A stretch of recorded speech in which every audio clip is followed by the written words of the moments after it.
Nah ini titik kehancuran Google. Dalam waktu hanya 2 hari, Google mengalami penurunan market value lebih dari 100 miliar US dollar atau 1.500 triliun rupiah. Ini salah siapa? Menurut gua, ini salah Google sendiri. Lalu ada peran siapa lagi? Microsoft. Tentu yang namanya market value ini naik turun ya, bisa aja saham Google bakal recover sebentar lagi. Tapi faktanya sentimen investor per hari ini itu lagi sangat-sangat negatif. Kenapa tiba-tiba investor lagi pada khawatir dengan perusahaan yang sedominan Google? Bukannya kita ini semuanya pada pakai Google ya, apalagi Google Search dan juga YouTube. Gue apresiasi kalau misalnya kalian bisa like dan subscribe untuk memberikan support sama channel ini. Let's go! Jawaban singkat, kenapa market value 100 miliar dolar itu lenyap, itu cuma satu, yaitu AI.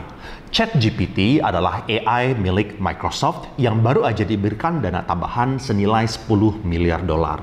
Dan semua orang itu tahu secara logika, ChatGPT itu pasti bakal diintegrasikan sama Bing, yaitu search engine-nya Microsoft.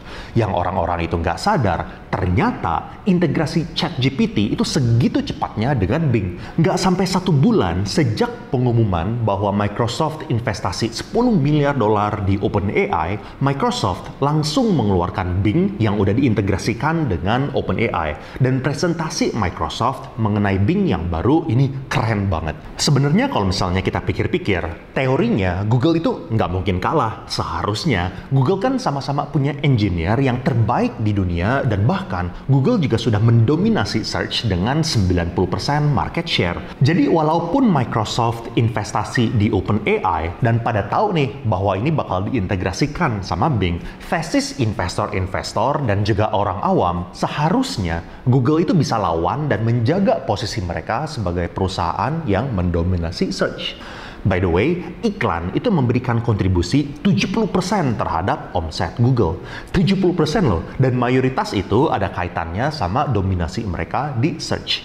Ini kalau misalnya kalian bandingin, Android yang banyak dari kita pakai di Indonesia cuman memberikan kontribusi 12% terhadap omset Google. Dan sebagai perusahaan, Google itu nggak naif ya. Dia punya informasi bahwa Microsoft akan melakukan press conference mengenai Bing yang baru yang sudah diintegrasikan dengan teknologi ChatGPT. Makanya, Google juga segera mau melakukan press conference dan juga memberikan demo supaya mereka kasih unjuk ke investor-investor dan ke publik bahwa teknologi AI mereka itu nggak kalah sama teknologi AI ChatGPT yang bisa diintegrasikan dengan Bing. Ternyata presentasinya Google itu malah mengalami blunder yang benar-benar memalukan untuk sekelas Google, di mana blundernya itu terjadi berulang-ulang kali dan sangat-sangat jelas. Dulu waktu zamannya Steve Jobs sendiri juga pernah melakukan blunder di mana WiFi di tempat presentasinya itu malah mati. Tapi dia bisa berhasil membuat situasinya itu tetap positif, bahkan bikin audiens ketawa. Kalian lihat sendiri perbedaannya kayak gimana. Our networks in here are always unpredictable, so I have no idea what we're going to find. They are slow today. You know, you could help me out if you're on Wi-Fi, if you could just get off. I'd appreciate it. Say you see a stylish chair, but you want it a more muted color to match your style. You can use multi-search to find it in beige or another color of yours. Or you spot a floral pattern shirt, but you want it in bleu rouge instead. You can use multi-search for that too. Let's see how that works with a live demo. We are missing the phone. We will have to. Okay, we're gonna move on. We can't find the phone. Sorry, we'll do one later in the special Q&A. Kelihatan nggak perbedaan blunder Apple yang dulu dengan Google yang sekarang? Dan kalau misalnya cuma satu blunder, orang sih masih bisa memaafkan ya. Masalahnya, presentasi dan demo Google itu nggak ngebantu untuk menjawab masalah yang utama, yaitu apakah Google mempunyai solusi untuk Bing yang diintegrasikan dengan ChatGPT. Microsoft memberikan presentasi 55 menit dan seluruh presentasinya itu fokus ngomongin Bing dan juga juga demo-demo yang keren. Microsoft menjelaskan bahwa browser Microsoft Edge dan Bing bakal bisa melakukan 3 hal yang baru, yaitu ngejawab pertanyaan, tanya jawab, dan juga create hal yang baru. Di video ini, Microsoft informasikan statistik yang menarik, yaitu saat orang search, 40%-nya itu bakal langsung keluar dari hasil yang mereka dapat. Artinya, banyak banget orang yang ngerasa bahwa jawaban dari hasil search itu nggak relevan. Dan setengah dari seluruh search, orang itu nggak bisa mendapatkan jawabannya, apalagi kalau misalnya pertanyaannya itu sangat spesifik sesuai dengan kebutuhan kita. Dan Microsoft memberikan chart yang bisa menunjukkan adanya 2 hal yang saat ini masih terpisah, yaitu search dan juga generative AI. Dan Bing yang baru bakal menjadi penengah untuk dua-duanya. Artinya buat kita sebagai pengguna, kita bisa mendapatkan kekuatan search yang kita udah tahu dan kita udah pakai, dan juga benefit dari AI yang dipower oleh ChatGPT. Sebenarnya presentasi ini ingetin gua mengenai presentasi Steve Jobs waktu beliau ngasih unjuk ke publik bahwa iPhone itu bisa hadir untuk menjadi handphone yang smart dan juga mudah untuk digunakan. Dan saat itu belum ada perusahaan yang bisa mendeliver untuk solusi dua-duanya. Microsoft jadinya bisa integrasi search dengan AI, dan hasil search itu tampil di kiri dan rangkuman AI dari seluruh search results itu tampil di kanan. Dan sebagai konteks, waktu kemarin heboh-hebohnya pengguna ngerasa bahwa ChatGPT itu super berguna dan juga revolusioner, ChatGPT itu baru dilatih sama data sebesar 570 GB dan terakhir itu diupdate tahun 2021. Bing yang sekarang ini menggunakan data real time dengan segitu banyaknya informasi yang ada, dan gue nggak tahu ya datanya itu berapa, apakah ratusan atau ribuan atau puluhan ribu terabyte atau bahkan lebih. Jadi rangkuman data yang disajikan sama Bing di sisi kanan ini adalah berdasarkan seluruh website yang ada di internet dan juga diupdate secara real time. Salah satu contoh yang menarik saat demo Microsoft, apakah kursi kelipan dari IKEA bakal muat di mobil Honda Odyssey tahun 2019 kalau kursi belakangnya itu dilipat? Dan ini pertanyaan itu sangat-sangat spesifik. Dan AI itu bisa nyari datanya, kasih perhitungan ukuran kargo Honda Odyssey dan dibandingkan sama ukuran kursi dari IKEA. Dan mereka juga ngingetin bahwa jawabannya itu belum tentu pasti. Soalnya emang ada kompleksitas dimensi dan juga tekukan-tekukan mobil di mana emang susah buat mereka mencari jawabannya di search result. Dan mereka juga tahu bahwa jawabannya bakal ada yang salah. Makanya sebagai user, kita bisa like atau dislike jawaban AI untuk memberikan feedback ke Microsoft. Lalu di presentasi ini juga ada satu fitur yang mereka baru rilis, yaitu fungsi chat. Ini klipnya. Let's start with shopping. So I'm going to look for a 65-inch TV. Again, you see our ads at the top, the links on the left, and the answers here on the right. And you can pick whichever you'd like. We give you a good set of answers, but now I want to refine this query. So I can do that by going to chat. Now I can either swipe up with my fingers or look up here at the top of the screen. We have now a new chat scope. And with that, with one click, you are now into chat. Look how beautiful that is. Search to chat, just so seamless. And now we take away all of the content that was in your place, and you focus you on your query. The search box you can't see, now that can take up to 2,000 characters. So you can just talk to it. You can just ask for it. So in this case, let's say I'm going to ask for a gaming optimized TV. All I have to say is, which of these are best for gaming? And we remember all of the context. We know that we're talking about flat screens. We know we're talking about 65-inch TVs. And look how Bing starts to come back. It does all the queries on my behalf and comes back with a great answer. And I just want to highlight a few things for you. Since we know you're asking about gaming TVs, we pull out, oh, this one has a game optimizer, this has game mode. And so we make that really helpful. I'm on a budget. I'll ask it to adjust it for which one of these is the cheapest. Again, Bing knows the context, and it just goes in and refires the queries. So easy. You just talk to it, and you can refine your shopping experience. And again, we find the prices here. I didn't know you could get a flat screen for under $500, but that's a good deal there on Bing if you're looking for a TV. Menurut gua, fitur chat yang baru ini bagus banget dan udah kelihatan benefitnya. Tapi yang lebih keren lagi, ini Microsoft Edge yang juga diintegrasikan dengan AI. Jadi, contohnya kita bisa buka PDF, lalu kita bisa dibantu untuk diberikan kesimpulan-kesimpulan yang penting dari laporan keuangan perusahaan. Ini menurut gua keren banget presentasinya Microsoft, dan kalian lihat aja klipnya. Here I am on the Gap website. I'm browsing around in my new Edge browser. And I want to read Gap's quarterly report. So I can navigate down to their earnings, click on Q3, and up comes the 15-page Gap PDF. It's pretty long. I won't have time to read all that.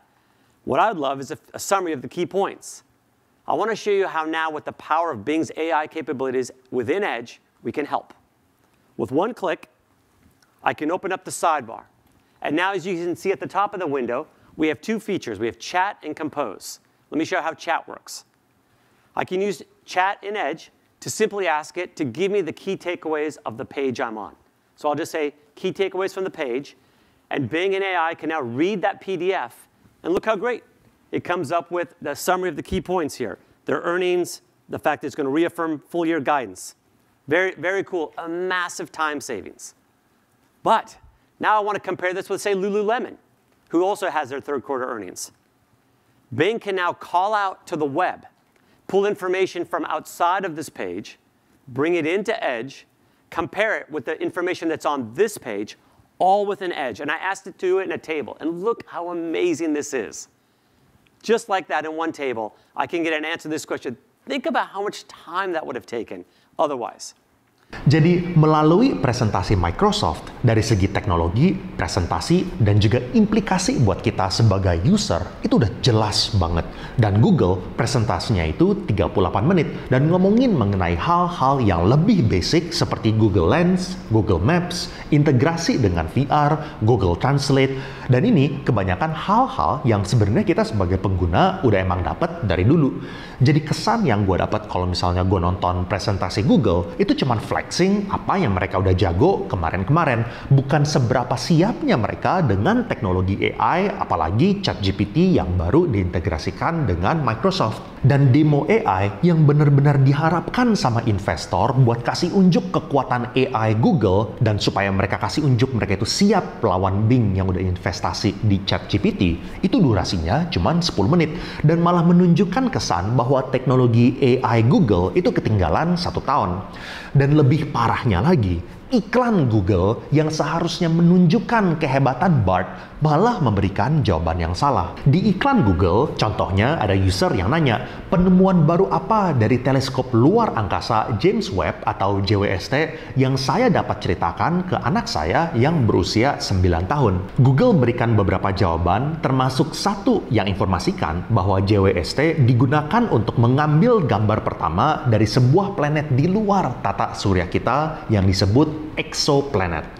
Ternyata jawabannya ini salah. Gambar pertama exoplanet diambil oleh teleskop besar Observatorium Eropa Selatan pada tahun 2004, dan ini udah dikonfirmasi sama NASA. Dan menariknya, di video live demo AI Google, Google malah matiin kolom komentar, padahal kalau misalnya kalian lihat di video-video Google sebelumnya, itu nggak dimatiin. Sebenarnya bahwa teknologi AI itu melakukan kesalahan, itu hal yang bisa dimaklumin. Makanya Bing, termasuk OpenAI, mau mendapatkan feedback dari user supaya user bisa ngasih like atau dislike. Tapi kombinasi dari 3 hal ini, presentasi yang blunder, iklan yang error, demo yang nggak terlalu ngedemoin kekuatan AI Google, mengakibatkan investor-investor itu pada khawatir sama Google. Soalnya sekarang, untuk pertama kalinya, posisi Google sebagai pemain dominan search itu dipertanyakan. Apakah menurut kalian, Google bisa tetap mendominasi search dan juga monopoli 90%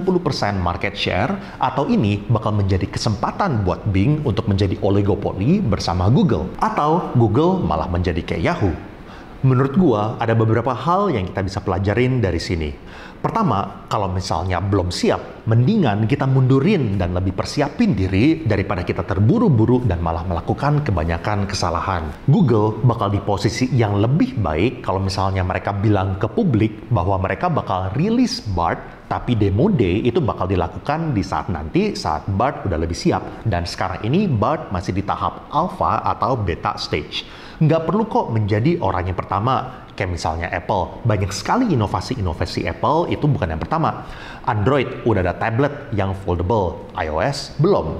Tapi ya nggak apa-apa, asalkan saat produknya itu rilis, produknya itu udah siap buat dipasarin dan dikasih unjuk ke publik. Kedua, menurut gua, sebenarnya blunder di presentasi dan juga iklan belum tentu ada kaitannya sama kapabilitas Google sebenarnya di teknologi AI.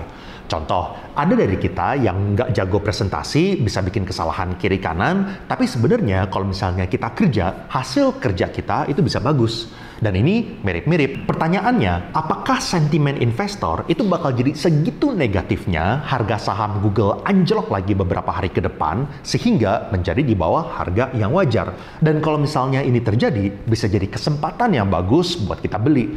Soalnya, kita harus bisa pisahin antara kenaikan atau penurunan harga yang terjadi atas sentimen pasar dengan nilai intrinsik perusahaan ini. Ketiga, yang pasti, 2023 bakal menjadi titik di mana peran AI di kehidupan kita bakal menjadi jauh lebih strong dari tahun-tahun sebelumnya.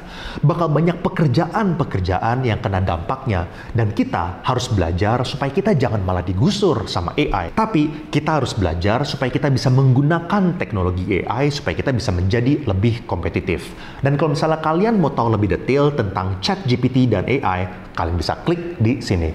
Dan kalau misalnya kalian mau dengerin pendapat gua tentang perusahaan Raffi Ahmad yang mau IPO, kalian bisa klik di sini. I will see you guys again in the next video.